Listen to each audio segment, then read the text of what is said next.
The DuPont Company of Wilmington, Delaware, makers of better things for better living through chemistry, presents the Cavalcade of America. Away, all boarding parties. An age-old naval battle cry was only heard once in the 20th century. It was during World War II. Tonight's Cavalcade recreates the action in which that battle cry was heard. Our star, Wendell Corey.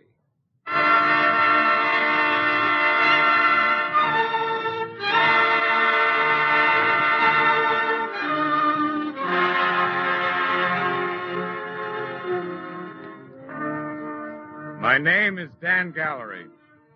In World War II, I was captain of a ship, a simple, frail, and homely little baby flat top. Her official name was Guadalcanal, but we called her Can Do. Among the battleships and cruisers and the great carriers of the Essex class, she seemed like a tiny Cinderella. But she was handy, happy-go-lucky, and didn't know the meaning of the word impossible.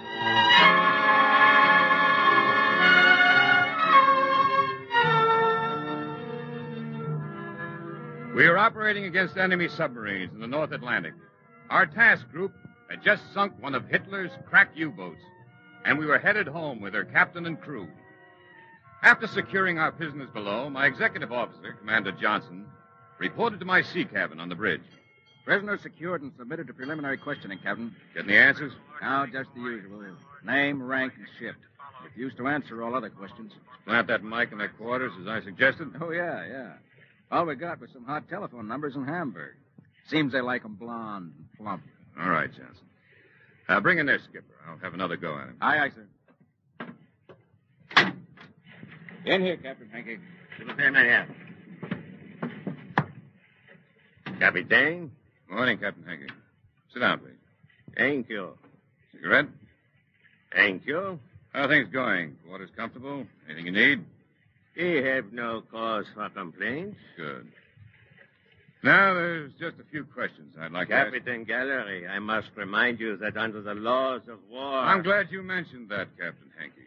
Because you and your crew have been accused of shooting survivors in violation of the laws of war. Those charges are false. No? Yes, I can prove it. Good. I hope you can. Then answer my questions, and I'll do what I can for you. I think I know what you want. The key to our codes and code changes. Correct? Well? I don't know it. I swear it on my honor as a German officer. Who does know it? No one. The code books went to the bottom with my submarine. I see. Do all your submarines operate on the same code system? Yes. Mm-hmm. Well, thank you, Captain Hankey. You've been very cooperative. Any more questions? Not at present. I warn you. This information will do you no good. Why? Because you will never lay hands on one of those code books. You seem very sure of that. You think you sank my submarine, don't you? With all due respect, Captain, as long as she's sunk, I don't care who sunk her.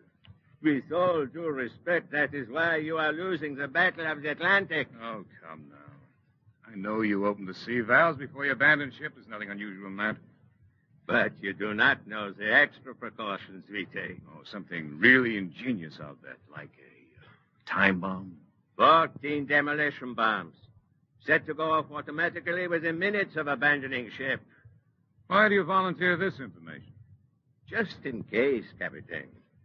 In case you're entertaining any rash ideas.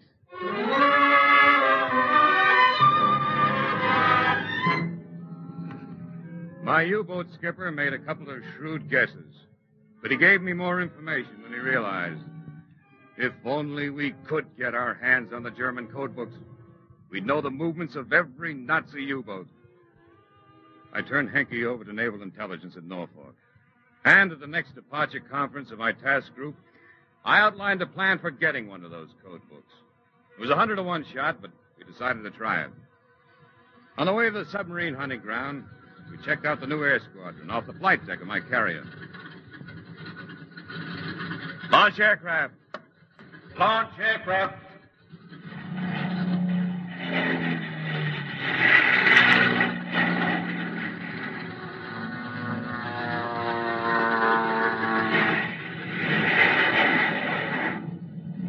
One by one, we got our planes in the air.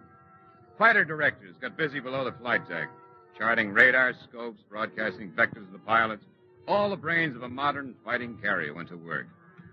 Abaft the chart house on the bridge of our van destroyer Chatelaine, the men of the sonar watch were listening in on the underwater sub-detecting equipment.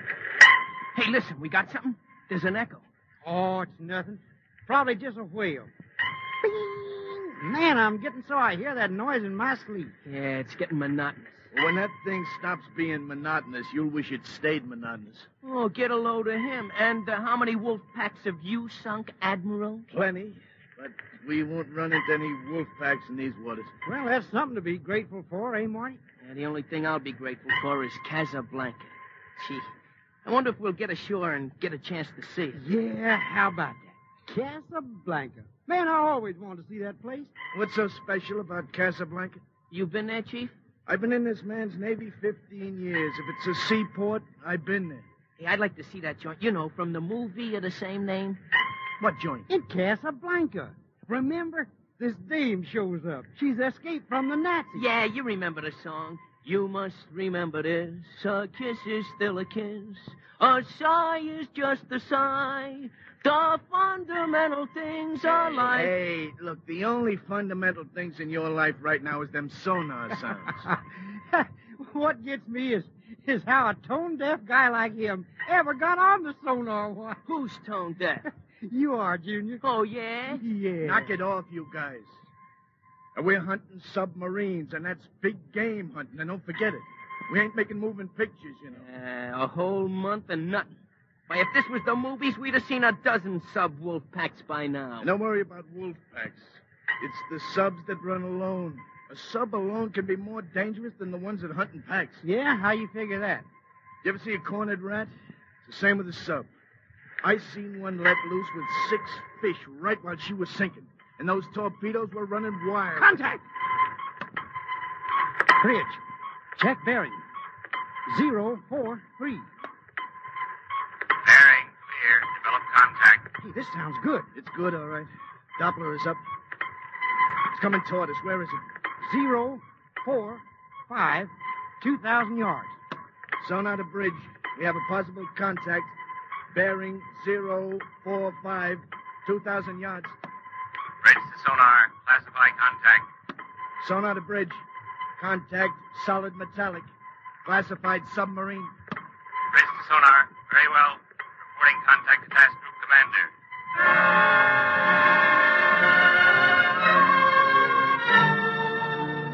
In a matter of seconds, I received by the TBS the Chatelaine's contact report. I picked up the bridge mic. Task group commander to Chatelaine. Proceed on firing run. Acknowledge. Over. Chatelaine to task group commander. Wilco. Out. Commander Johnson. Aye, aye, sir. Sound general quarters. All hands to general quarters. Man your battle stations. All hands to general quarters. Man your battle stations.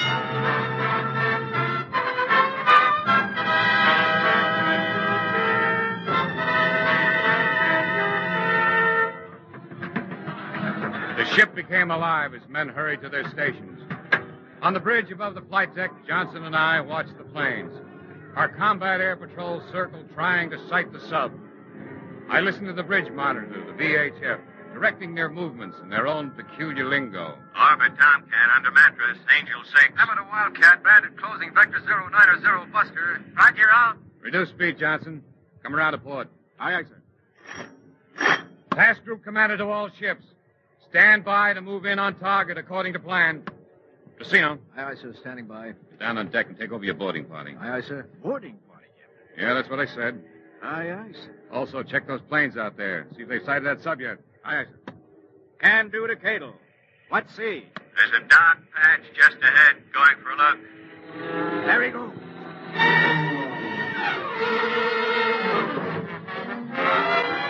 Hail to Kando. Tally ho. Sighted sub. 12 o'clock. Check Roberts. Aye, aye, sir.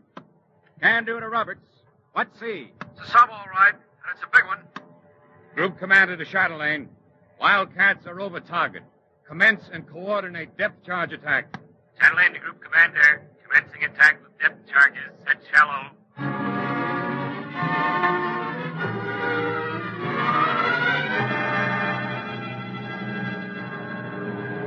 With our plane still circling overhead, the Chatelaine tossed her first depth charge into the water. The other destroyers moved in to form a rough semicircle about the submerged target. They rode the swells as the first charges exploded. Great geysers of salt water shot into the air. Before they'd subsided, others rose a few yards away. On the bridge of the carrier, we waited, listening on the VHF to the voices of our pilots as they watched the attack from the air. Cable to Chatelaine, over Y, reverse course. Chatelaine to Task Group Commander, reversing course. Task Group Commander to all ships, proceed as directed by planes. Well, Johnson, here we go. If we can scare that sub to the surface without damaging it too much. Chatelaine. That last one shook her. She's trying to dive deeper. If we've sunk her out. She's straightening out again. She's just below the surface. And badly damaged. Hand me that, Mike. Task Group Commander to all ships. See if we can bring her to the surface without further damage. I want to capture this buzzard.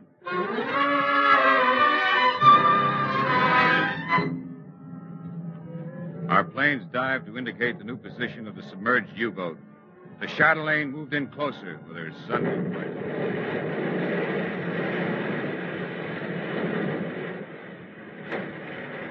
At that moment, in one of the planes, Cadle pushed down his transmitter button. His voice rang out on the VHF. You struck oil. Sub is surfacing.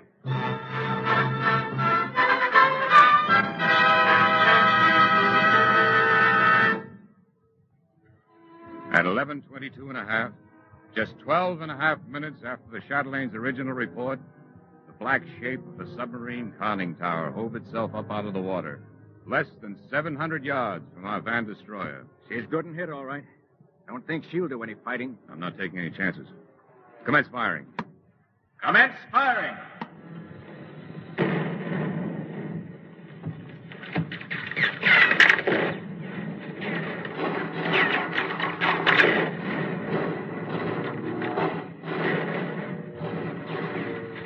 The Wildcat swooped down. 50 caliber machine guns blazing, sending torrents of steel ripping across the sub's deck.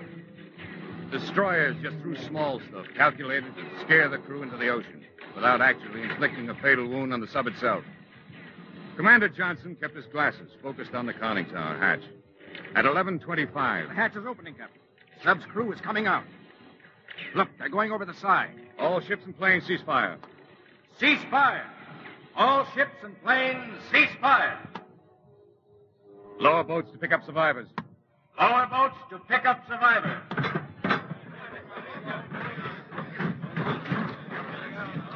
Well, there's our prize, Johnson. How's she look to you? The way she's riding, I'd say her after torpedo room is flooded. She's got 4 more torpedo tubes in her snout. And she's still moving. Think they left a suicide watch aboard her? Hanky was right. They've left more than that aboard. Here, look, she's moving in circles. Rudder must be jammed. She's probably lost steerage way. Mixed blessing. She might just flounder around to where she could aim one of her fish at us. Which is about where we came in on Captain Hankey's sub. Within minutes, he said. What's that, sir? 14 demolition charges. Well, it's our lives against those code books. With them, we'll be able to save thousands. I guess it's worth the risk. Survivors are being picked up, Captain. Shall I secure them below? No, let them stay on deck. I'd like them to see this show. Right. Alert your boarding party, Tracino. Ready to go. Aye, aye, sir. Oh, and Earl. Sir? Good luck. Thank you, sir. Johnson? Looks like we made it. Yes, sir. Well, here goes. Attention, all ships. Put this on all squawk boxes so all hands can hear it. How's our timetable running? 3 seconds. Okay. Now. Away, all boarding parties! All boarding parties!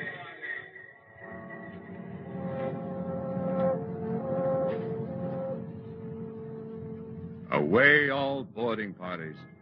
A call that hadn't been heard in our Navy in over 130 years. Even over modern loudspeakers, it had a salty ring to it that recalled the days of piracy, of hand-to-hand fighting on the decks of sailing ships, and of enemy vessels claimed as prizes of war. Our enemy crew abandoned ship, and the U-505 was ours. Ours, that is, if she didn't sink or blow up.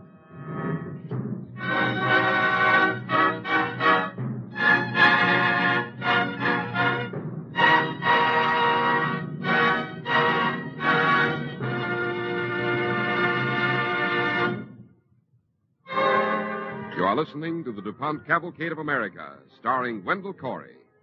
And now Bill Hamilton speaking for the DuPont Company.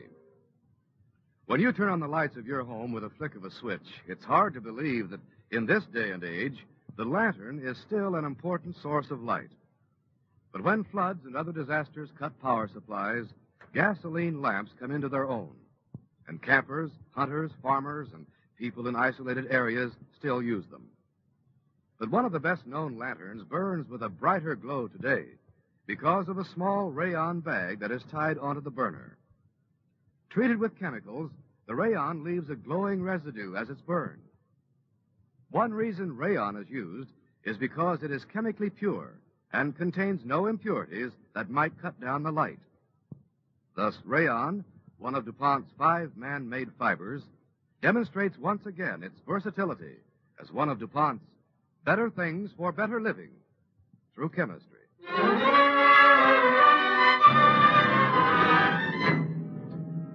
And now we return to our cavalcade play, Away All Boarding Parties, starring Wendell Corey as Captain Gallery.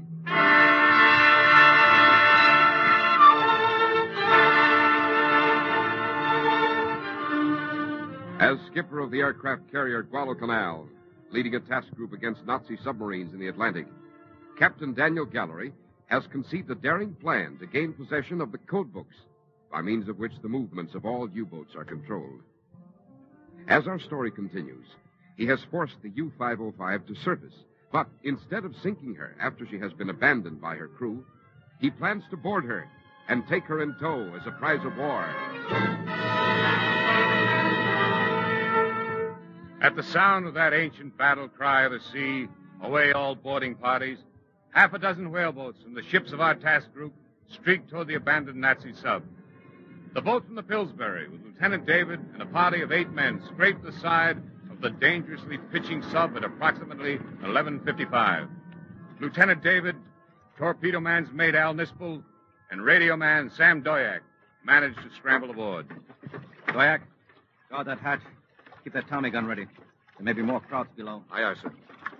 Nispel, take a look up forward. Aye. Nothing up here but one dead German, sir. Okay, let's have a look below.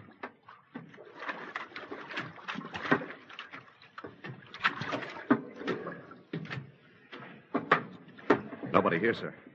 Doyak, check the forward compartments down here. Aye, sir. Nispel, come with me. So far, so good. Nobody in this compartment either. Well, at least we're lucky so far. You better... Hey, listen. There's water pouring in somewhere. I'll go check. It's up here, pouring. What is it? Steve, whole compartment's flooded, more pouring in, and it's coming in fast. Can you stop it? I don't know. The Heinies yanked the lid off the sea valve just to make sure she'd sink. Water's pouring in so fast, I'm not sure we can get it back on. Come on, we've got to. Where's the lid? Probably right around here, somewhere under the water. Better feel around for it. You got something? Let's see. Metal. Kind of heavy. You read German? Yeah. It's a can of beans. Hold on. I think this is it. Yeah. Yeah, it is. Now, if I can just fit it on here. I can't seem to get it all the way. There's too much pressure. Here, let me give you a hand. Yeah. All right. Take it easy. Yeah. Watch it. I'm trying to get the lock on. Hold it a second. Hurry up. I can't hold on much longer. Wait. I got it. Yeah. Let let go now, Lieutenant. I think... Hey, that humming noise, you hear it? Yeah, that's the sub's electric motor. We've got to stop it. Come on. I hope the remote circuits aren't piled up. There's the main control panel. There ought to be one of these master switches along here. Yeah. Yo, wait a minute. Don't touch it yet. Not till Doyak checks it for booby trap wires. The Krauts have got this sub wired to explode after she's abandoned. Come on, let's see if he's found any. If he didn't meet any Krauts up forward. Have that gun ready when I open this door. Oh, very pretty, Doyak. Now take off that kraut hat and come in here. I want this control panel checked for booby trap wires. Aye, aye, sir. I figured the first thing we'd do would be to stop the motor. Did you find anything? Well, these plates are welded on. There are no marks in the back. Looks clean to me, sir. Okay, Nispel. Stop the motors. Okay, sir. Here goes nothing. Hey, what's going on? What happened? She's rocking like a steer. The forward momentum must have been keeping her up. Now that she's dead in the water, she's settling there by the stern. All right, never mind that. Start yanking up those floor plates. There are demolition charges planted somewhere aboard and wired to a time detonator. Don't worry, sir. I'm an expert on clock-type detonators. Yeah, but we don't know what time it is by the Germans' clocks.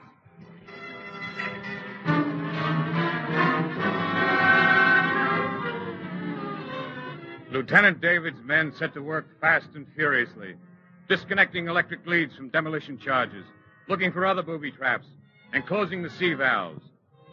At 12:30, Commander Trissino went aboard with a party from the Guadalcanal. Good work, David. All you men did a good job. Thank you, sir. You taking over now? Yes, Pillsbury will take the sub in tow. In the meantime, we'll see if we can center that rudder with the hand-steering apparatus. The hand-steering outfit is in that compartment over there, sir. But the door's jammed, and we've got it tagged as a suspected booby trap. Have you tried to debug it? No, sir.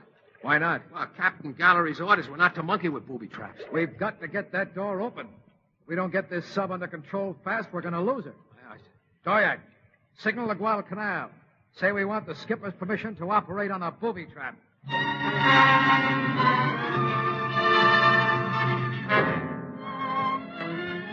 At 13:12, we secured a tow line to the bow of the U-505.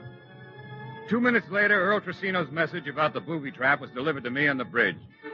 I'd been itching for an excuse to get aboard that sub ever since we captured her. Now I had it. My executive, Commander Johnson, took over the bridge, and I took over the U-505. Oh, Captain, we've got to get that hand-steering outfit rigged. He just won't tow. That where your suspected booby trap is? Yes, the door's jammed. And Who spotted it? I did, sir. Doyak, radio him in second. How do you figure it? Well, sir, the way the metal's jammed in there, it looks like the wire might be rigged from under the door handle. You see the marks on the screw there? Well, if they screwed the handle back on without setting off any explosions, it stands to reason we I can... see what you mean. Let's have that screwdriver. Yes, sir. Here you are, sir.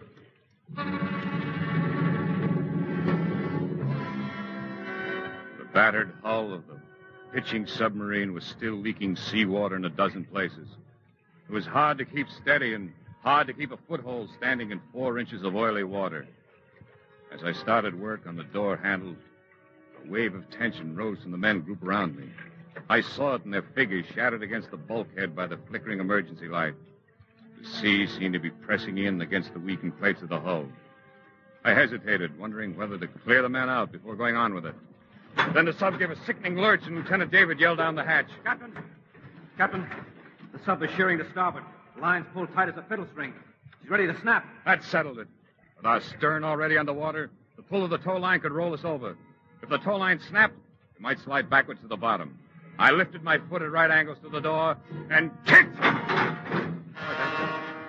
All right. Get somebody on that rudder. Aye, aye, sir.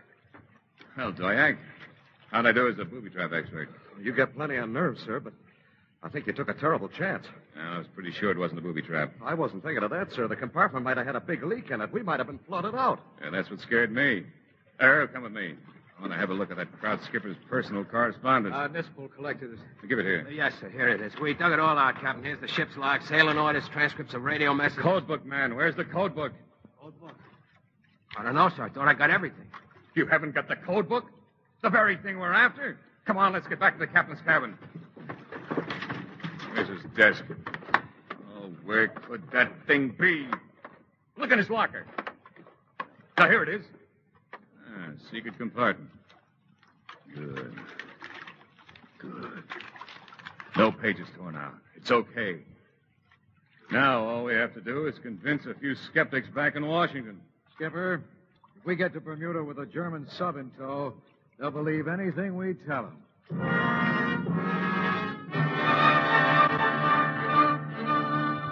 When I climbed the sea ladder again on the Guadalcanal, we hoisted the traditional broom at our masthead and squared for Bermuda. We were proud to be the only American ship in modern times to have taken an enemy submarine at sea as a prize of war. We were proud, yes, but we couldn't even spin sailors' yarns about it because the whole operation was top secret and stayed that way. It had to.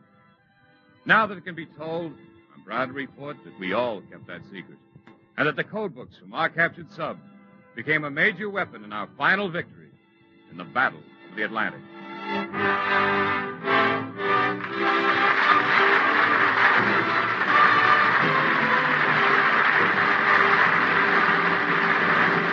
Our thanks to Wendell Corey and the Cavalcade players for tonight's story, Away All Boarding Parties. And now Bill Hamilton speaking for the DuPont Company. Francis Bacon, the famous philosopher who lived more than 3 centuries ago, said that the alchemists of his time, who were always looking for ways to make gold, reminded him of a wise old farmer who told his sons that he had left them a treasure buried somewhere on his land. But he did not say where. After the farmer's death, the sons got busy and plowed the place up better than ever before. They did not find what they expected, but the intensive plowing produced a plentiful crop, and that was the treasure that their father really had in mind. In many DuPont research laboratories today, there are treasures similar to those that Bacon had in mind. Thousands of chemicals that have turned up in the course of research. What these chemicals are made of and how they were made are known, but their full value is not yet known. Much scientific plowing still needs to be done before they'll produce a plentiful crop of useful products. Maybe some of them never will, but here they are, constantly available for trial and study. And because they are readily available, they save scientists many hours of research time. During World War II, for example, when a search was being made for an anti-malarial drug, some 1,200 compounds were taken from the shelf and tested. Although none of them supplied the answer, they made it possible for research workers to eliminate unsuitable chemicals quickly and continue their search in other directions. A scientist cannot rise up in the morning and say, "This is a fine day to make a valuable new product for mankind." But he can feel sure that from the continued efforts of a large and well-trained staff, backed by extensive facilities, will come important developments. This is the fate of DuPont scientists as they continue to search for better things for better living through chemistry. Tonight's DuPont Cavalcade was written by Robert Tallman and was based on an article from the book Clear the Decks by Rear Admiral Daniel V. Gallery, U.S. Navy, who was Captain Gallery at the time of the action dramatized on Cavalcade tonight. Our technical advisor for this broadcast was Lieutenant Commander Kane Lynn, United States Navy. Original music was composed by Arden Cornwell, conducted by Donald Voorhees. The program was directed by John Zoller.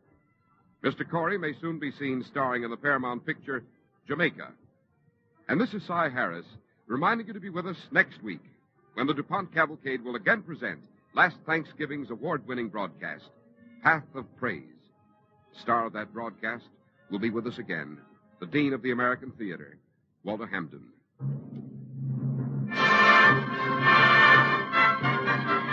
The DuPont Cavalcade of America came to you tonight from the Velasco Theater in New York City and is sponsored by the DuPont Company of Wilmington, Delaware, makers of better things for better living through chemistry.